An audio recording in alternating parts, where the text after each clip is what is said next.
For some reason, it occurred to me the other night that with the death of the cathode ray tube, a few people had probably had to build their own Degauss coil. I had one of these I built back in high school. So I've got this plugged in the wall, and in series is a lamp from a clamp light. Where I got the coil, if you look, you can actually see the wire is in here. I didn't wind that myself. So inside most commercial televisions of any decent grade, there will be wire wound in a coil around the perimeter of the back of the screen. So you take the back of this chassis off and you look in there, and right around the back there's going to be like a black cable around the entire perimeter of the screen. You pull that off, you twist it into a figure eight and lay it on itself, and you end up with a coil like this.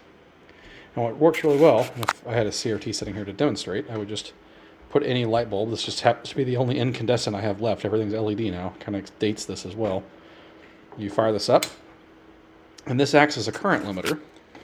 And so now all the energy for this is flowing through this ring. So everything going through that light bulb, all 65 watts, is traveling through this ring and generating a rotating magnetic field that's going back and forth. And it is very good at degaussing televisions. I use this to fix a couple TVs and monitors. But yeah, if you want to build a degaussing coil on the cheap, that's a really easy way to do it. And this is obviously ancient. I've had this, it's been more than 20 years now.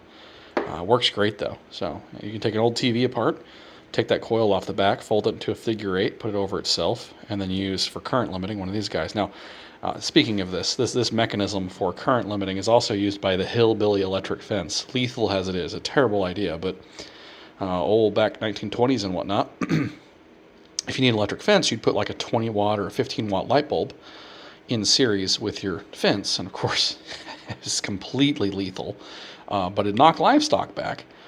Not at all what we use these days. We use much higher voltages, much lower currents, skin effect, high frequency, etc., goes over surface. But this is a terrible idea to use for an electric fence. Really good for a Degauss coil, though.